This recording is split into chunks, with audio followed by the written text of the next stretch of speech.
সুপ্রিয় চাকরি প্রত্যাশী ভাই ও বোনেরা, আশা করি আপনারা সবাই অনেক ভালো আছেন। আপনাদের সবাইকে স্বাগতম জানাচ্ছি আমাদের অনলাইন লার্নিং সেন্টারে। আজকের এই ভিডিওতে আমরা আলোচনা করব পরিবার পরিকল্পনা অধিদপ্তরের পরীক্ষার জন্য খুবই গুরুত্বপূর্ণ 50টি এমসিকিউ নিয়ে। তাহলে চলুন শুরু করি আজকের এই ভিডিও। 1 নম্বর প্রশ্ন, WHO এর পূর্ণরূপ কী?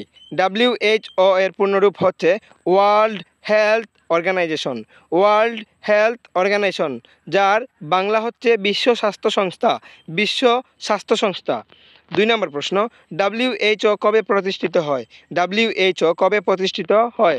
WHO 1948 সালে প্রতিষ্ঠিত হয়। 1948 সালে। 3 নম্বর প্রশ্ন, WHO এর সদর দপ্তর কোন শহরে অবস্থিত? জেনেভা শহরে। WHO এর সদর দপ্তর জেনেভা শহরে অবস্থিত। জেনেভা হচ্ছে একটা সুইজারল্যান্ডের শহর। 4 নম্বর প্রশ্ন, WHO এর প্রধান লক্ষ্য কী? WHO এর প্রধান লক্ষ্য হচ্ছে বিশ্ব স্বাস্থ্য উন্নয়ন। বিশ্ব স্বাস্থ্য উন্নয়ন। 5 নম্বর প্রশ্ন, WHO এর বর্তমান মহাসচিব কে? WHO এর বর্তমান মহাসচিব হচ্ছেন টেড্রোস আদানম গেব্রেয়াসাস। টেড্রোস আদানম গেব্রেয়াসাস। 6 নম্বর প্রশ্ন, WHO কোন ধরনের স্বাস্থ্য সমস্যা মোকাবেলায় কাজ করে? WHO সকল ধরনের স্বাস্থ্য সমস্যায় কাজ করে। 7 নম্বর প্রশ্ন, WHO শিশু ও মাতৃস্বাস্থ্য উন্নয়নের জন্য কোন উদ্যোগ গ্রহণ করে? ইমিউনাইজেশন প্রোগ্রাম, যাকে আমরা টিকাদান কর্মসূচি বলে থাকি। তাহলে সঠিক উত্তর হবে এ নাম্বারটা। 8 নম্বর প্রশ্ন, WHO কোন সংক্রমণজনিত রোগ নিয়ন্ত্রণে বিশেষ গুরুত্ব দেয়? WHO HIV, এইডস, ম্যালেরিয়া এবং টিবি রোগ নিয়ন্ত্রণে বিশেষ গুরুত্ব দেয়।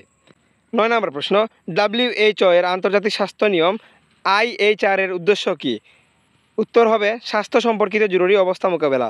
স্বাস্থ্য সম্পর্কিত জরুরি অবস্থা মোকাবেলা।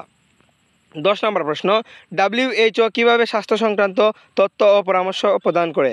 WHO গবেষণা, নীতি নির্ধারণ ও প্রশিক্ষণ এসব নিয়ে তথ্য ও পরামর্শ প্রদান করে। তাহলে এ নাম্বারটা হবে সঠিক উত্তর, গবেষণা, নীতি নির্ধারণ ও প্রশিক্ষণ। তারপরে প্রাথমিক স্বাস্থ্যসেবা নিয়ে এখানে 10টি প্রশ্ন দেওয়া আছে। 1 নম্বর প্রশ্ন, প্রাথমিক স্বাস্থ্যসেবার মূলনীতি কী?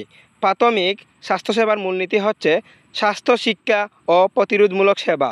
স্বাস্থ্য শিক্ষা ও প্রতিরোধমূলক সেবা।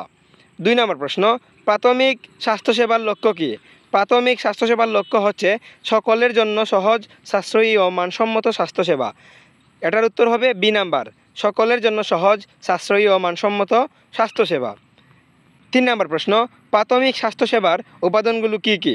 প্রাথমিক স্বাস্থ্যসেবার উপাদানগুলো হচ্ছে পরিবার পরিকল্পনা, টিকা ও স্বাস্থ্য শিক্ষা। পরিবার পরিকল্পনা, টিকা ও স্বাস্থ্য শিক্ষা।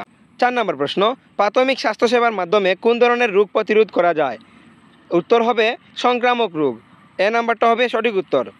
5 নম্বর প্রশ্ন, প্রাথমিক স্বাস্থ্যসেবার মাধ্যমে কোন ধরনের স্বাস্থ্য তথ্য সংগ্রহ করা হয়? রোগের তথ্য, জনসংখ্যা ও টিকাপ্রাপ্ত শিশুর স্বাস্থ্য তথ্য সংগ্রহ করা হয়। তাহলে উত্তর হবে বি নাম্বার। 6 নম্বর প্রশ্ন, প্রাথমিক স্বাস্থ্যসেবার মাধ্যমে কোন ধরনের স্বাস্থ্য শিক্ষা প্রদান করা হয়? প্রাথমিক স্বাস্থ্যসেবার মাধ্যমে কোন ধরনের স্বাস্থ্য শিক্ষা প্রদান করা হয়? উত্তর হলো খাদ্য পুষ্টি ও স্বাস্থ্যচর্চা। খাদ্য পুষ্টি ও স্বাস্থ্যচর্চা। 7 নম্বর প্রশ্ন, প্রাথমিক স্বাস্থ্যসেবা কোন স্তরে প্রদান করা হয়? প্রাথমিক স্বাস্থ্যসেবা কমিউনিটি বা গ্রামের স্তরে প্রদান করা হয়। প্রত্যেকটা নিজ এলাকায় প্রদান করা হয় আর কি। 8 নম্বর প্রশ্ন, প্রাথমিক স্বাস্থ্যসেবার মূল সুবিধা কী? প্রাথমিক স্বাস্থ্যসেবার মূল সুবিধা হচ্ছে নাগরিকদের কাছে সহজ ও দ্রুত সেবা। নাগরিকদের কাছে সহজ ও দ্রুত সেবা। 9 নম্বর প্রশ্ন, প্রাথমিক স্বাস্থ্যসেবার মাধ্যমে কোন ধরনের পরীক্ষা করা হয়? প্রাথমিক স্বাস্থ্যসেবার মাধ্যমে গর্ভধারণ, শিশু ও পরিবার পরিকল্পনার পরীক্ষা করা হয়। 10 নম্বর প্রশ্ন, প্রাথমিক স্বাস্থ্যসেবার মাধ্যমে কোন সেবা প্রদান করা হয়? প্রাথমিক স্বাস্থ্যসেবার মাধ্যমে টিকা, স্বাস্থ্য শিক্ষা ও পুষ্টি প্রদান করা হয়। এবার আমরা শিশু ও মাতৃস্বাস্থ্য নিয়ে আলোচনা করব। সেফ মাদারহুড ডে কবে পালিত হয়? সেফ মাদারহুড ডে বাংলাদেশে 28 মে পালিত হয়। বাংলাদেশের জন্য 28 মেতে পালিত হয়। 12 নম্বর প্রশ্ন, শিশুর স্বাস্থ্য সুরক্ষার জন্য কোন টিকা গুরুত্বপূর্ণ? খুবই গুরুত্বপূর্ণ আর কি। এটা হচ্ছে BCG, DPT ও পোলিও টিকা। এই টিকাগুলো খুবই গুরুত্বপূর্ণ শিশুর স্বাস্থ্য সুরক্ষার জন্য। 13 নম্বর প্রশ্ন, মাতৃস্বাস্থ্য সুরক্ষার জন্য কোন পদক্ষেপ জরুরি? মাতৃস্বাস্থ্য সুরক্ষার জন্য পর্যাপ্ত পুষ্টি, টিকা, নিয়মিত পরীক্ষার প্রয়োজন। 14 নম্বর প্রশ্ন, শিশুর 6 মাস পর কোন খাবার দেওয়া শুরু করা উচিত? শিশু 6 মাস পের হলে আপনাদের কঠিন খাবার বলতে মাছ, মাংস এগুলা দেওয়া উচিত। 15 নম্বর প্রশ্ন, গর্ভবতী মহিলাদের জন্য কোন ভিটামিন গুরুত্বপূর্ণ? গর্ভবতী মহিলাদের জন্য ফোলিক অ্যাসিড বা ফোলিক ভিটামিন খুবই গুরুত্বপূর্ণ। 16 নম্বর প্রশ্ন, শিশু মৃত্যু হ্রাসের জন্য কোন কোন পদক্ষেপ কার্যকর? শিশুর মৃত্যু হ্রাসের জন্য টিকা ও পরিচ্ছন্ন পানি প্রয়োজন। 17 নম্বর প্রশ্ন, মাতৃস্বাস্থ্য সুরক্ষার জন্য কোন পরীক্ষা প্রয়োজন? উত্তর, রক্তচাপ, ব্লাড সুগার ও ইউরিন। রক্তচাপ, ব্লাড সুগার ও ইউরিন পরীক্ষা করা খুবই গুরুত্বপূর্ণ। 18 নম্বর প্রশ্ন, শিশুদের স্বাস্থ্য রক্ষা করতে কোন কার্যক্রম জরুরি? শিশুদের স্বাস্থ্য রক্ষা করতে সবথেকে জরুরি হচ্ছে নিয়মিত টিকা আর পুষ্টি। 19 নম্বর প্রশ্ন, মাতৃস্বাস্থ্য সেবার প্রধান উদ্দেশ্য কী? মাতৃস্বাস্থ্য সেবার প্রধান উদ্দেশ্য হচ্ছে মাতার জীবন রক্ষা। মাতার জীবন রক্ষা। 20 নম্বর প্রশ্ন, শিশুদের স্বাস্থ্য যাচাই করার নিয়মিত সময়কাল কত? শিশুদের স্বাস্থ্য যাচাই করা নিয়মিত সময়কাল হচ্ছে প্রতি 1 মাস অন্তর। প্রতি 1 মাস অন্তর শিশুদের স্বাস্থ্য যাচাই করা বা পরীক্ষা করা উচিত। তারপর জন্ম নিয়ন্ত্রণ পদ্ধতি নিয়ে কিছু প্রশ্ন আছে এখানে। 21 নম্বর প্রশ্ন, জন্ম নিয়ন্ত্রণ পদ্ধতির প্রধান লক্ষ্য কী? জন্ম নিয়ন্ত্রণ পদ্ধতির প্রধান লক্ষ্য হচ্ছে গর্ভধারণ নিয়ন্ত্রণ। গর্ভধারণ নিয়ন্ত্রণ। 22 নম্বর প্রশ্ন, জন্ম নিয়ন্ত্রণের কোন পদ্ধতি সর্বাধিক কার্যকর?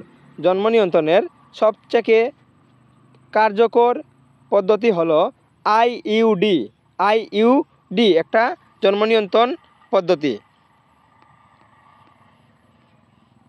23 নম্বর প্রশ্ন, জন্ম নিয়ন্ত্রণ পদ্ধতি কোন ধরনের হতে পারে?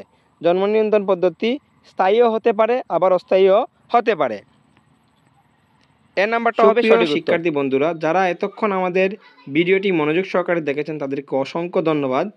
আপনারা যদি খুবই তাড়াতাড়ি সরকারি চাকরি, বেসরকারি চাকরির নিয়োগ বিজ্ঞপ্তি পেতে চান তাহলে অবশ্যই আমাদের চ্যানেলটিকে সাবস্ক্রাইব করবেন।